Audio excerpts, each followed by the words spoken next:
Thomas here with Much Props, going to give you another how-to video. It is the final helmet of the 4 that I've built for Fallout 4. This is the combat armor helmet. It kind of has like a greenish color to it, and to me resembles very closely to like the power armor helmet, just without the front part. So today that's what we're going to build.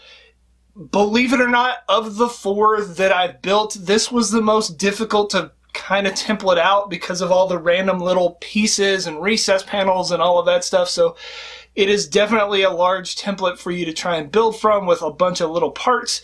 But I think that the end result will be hopefully pretty cool. So today we are going to build the combat armor helmet from Fallout 4. Let's get to building.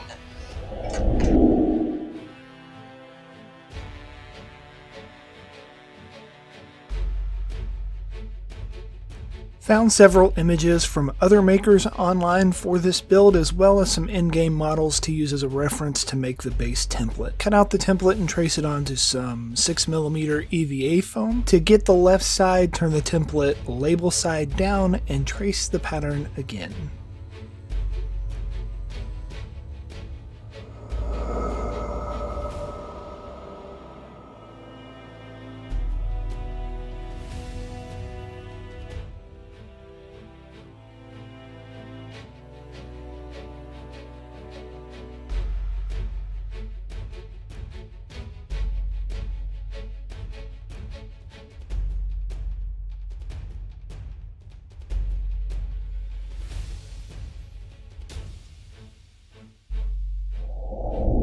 Heatforming your curved parts serves a couple of purposes. It helps the flat parts take shape, and it puts less stress on your seam lines when you go to do the glue up. Lots of people have asked, can I use a hair dryer to do this? Personally, I would say no. I don't think that hair dryers typically get hot enough to make the foam pliable, especially with a thicker foam. Mine gets to over 1,000 degrees. That would singe the hair off of your head and burn you pretty badly, so no hair dryer.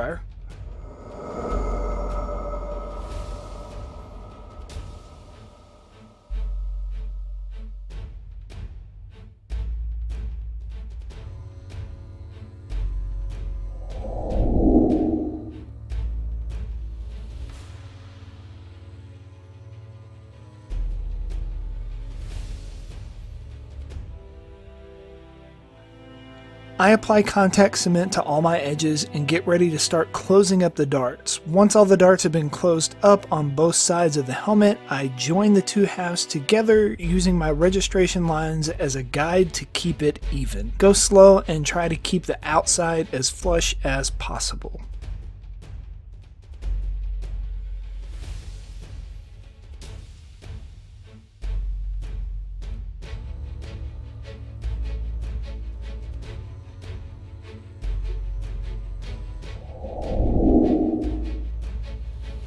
Same as the previous step, add contact cement to the edges, close up the darts, and join the halves together. Using the registration marks, I then join the sides of the helmet to the top. This cap could be a good base for another helmet build in the future.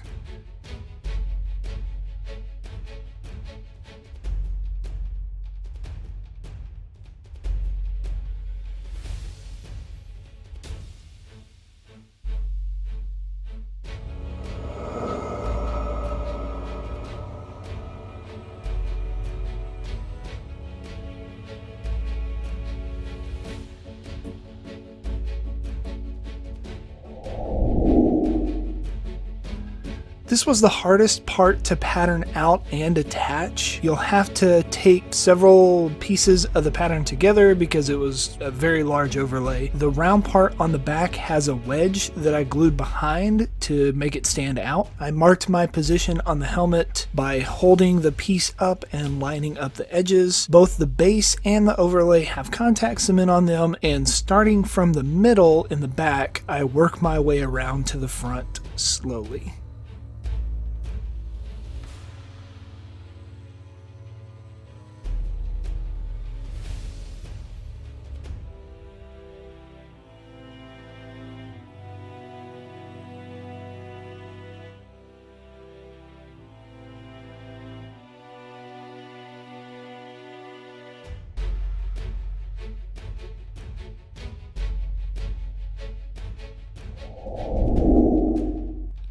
The forehead has a ridge that will cover the middle seam. It is 2 pieces of 10mm sandwiched together. There is also a strip that bridges the gap in the back. Once it is on, I sand it all flush.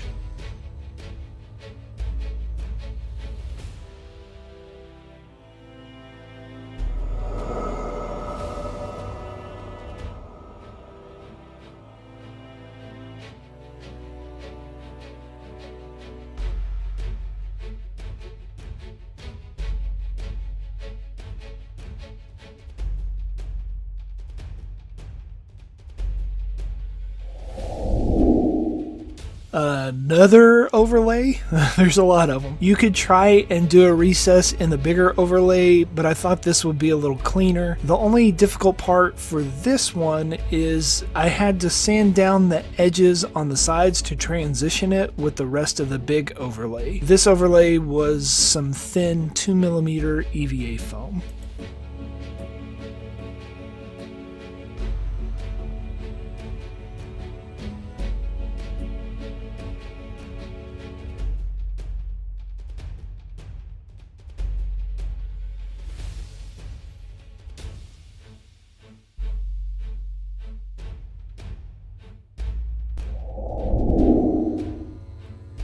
The forehead overlay is actually 2 pieces. You'll see a red line on the final template showing you that the middle portion is another piece added on top. The down arrows indicate a V-groove needs to be cut on the back side of this piece in this spot. I explain all this on the template cover page. Start from the middle and lay down this 6mm piece even with the edges of the cap. Same for the 2 overlays.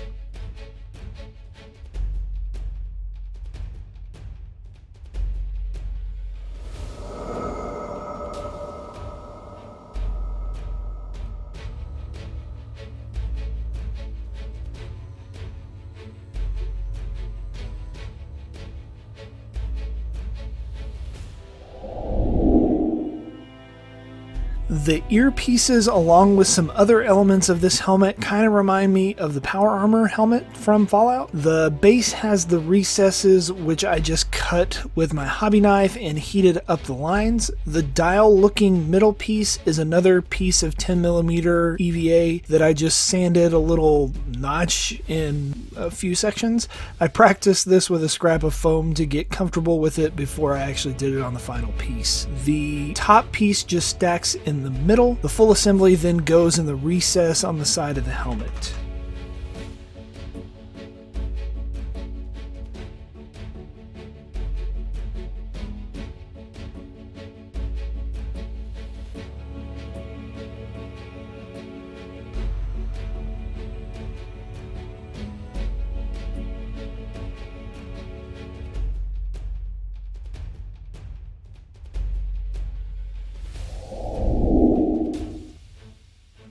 The back panel has these little vent looking indents in them. I cut out the section, then sand a gradual taper on the back side of the piece. Then it gets glued into the recess on the back of the head.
The sides have the rail looking structure that frames out the face. I used some 24mm and 18mm EVA dowels to make them. Simply flatten the back so that it lays flat on the helmet base. On the top it gets a little flattening where it joins to the forehead overlay also. Once the bigger dowel is glued into place, I just cut a piece of 18mm dowel and super glue it in between the gap.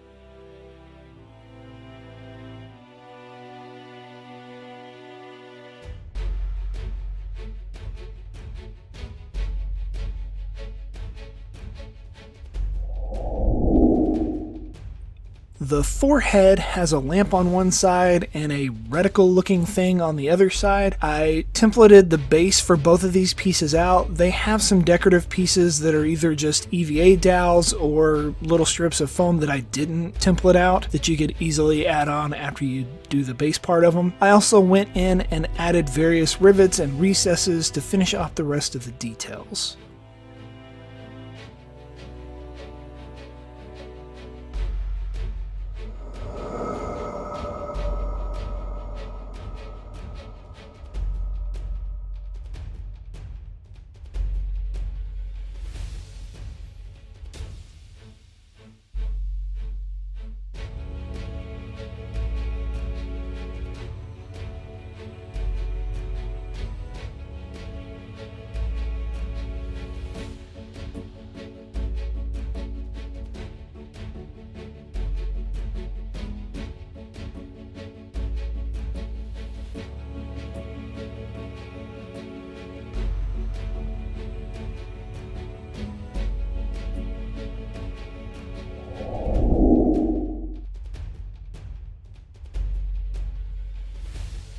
After heat setting everything, I hit it with 2 coats of Plasti Dip. Then I sprayed it with a few shades of green and a little brown spray paint to give it a little aging.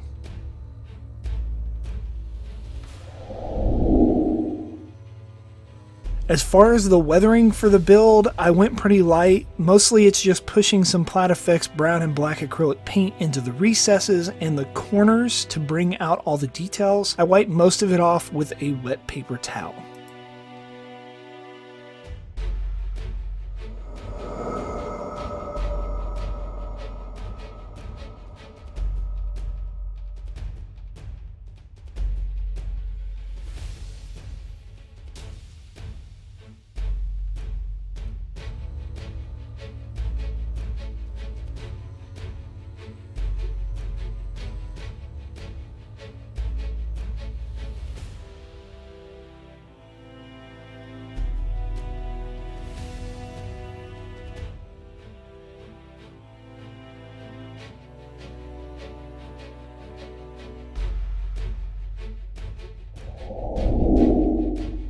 I simplified my headlamp. I didn't have a cool lens like the one that's actually in the game, but I found an easy compromise. This bottle is from a prescription I had when I had my tonsils removed a few years ago. I save all kinds of weird containers and colors like this for future builds. I cut out a circle from the front of it, pressure fitted into place, inserted some packing foam to help diffuse the flickering candle light, and then shoved the candle into the hole from the inside.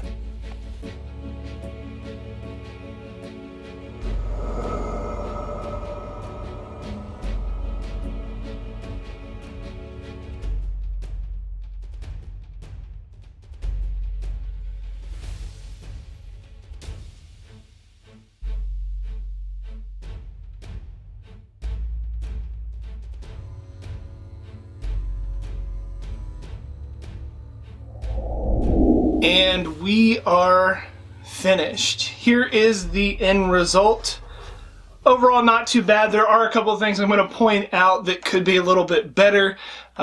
Starting off with the most obvious, I don't have the lamp little deal that goes in there, and I probably could have done a better job of finding something that fit that actual design better with adding ridges to this or something, but I just kind of threw it in there really quick just to get an idea. And then once I turned the light on from that T light, the little flame light, I thought it looked pretty good, so I went with that, and plus it kind of flickers a little bit, so it gives it a little bit of animation there, which is nice. I did a poor job of hiding a couple of the seams, so there is a few that kind of pop out there that should be covered. I could easily have gone in there and put some quick seal or something in it to cover that up, or even foamo or something to do it, but I kind of threw these together really quick, and it is what it is. But overall, I think the helmet turned out pretty good. It is a good cap base, so if you wanted to use the base without all the detail stuff and then build off of it, this would definitely be a good helmet to do that with. This is actually the exact same base helmet as the synth with a few modifications to it to make it fit the shape of the combat helmet. So I took the cap and then added a different side piece basically, but yeah, not too bad. Maybe you'll try and make this helmet yourself and impress your friends with your Fallout helmet building skills, so much so that you make a bunch of those videos, put it on YouTube, and then let people talk about it. Hopefully good. I mean, the templates are free. Don't be hating. Maybe you'll get some. Yay! And inevitably, they're going to ask you, how'd you make that? You can give them one of these. Tell them, much props. And just kind of slide on like so. Peace out.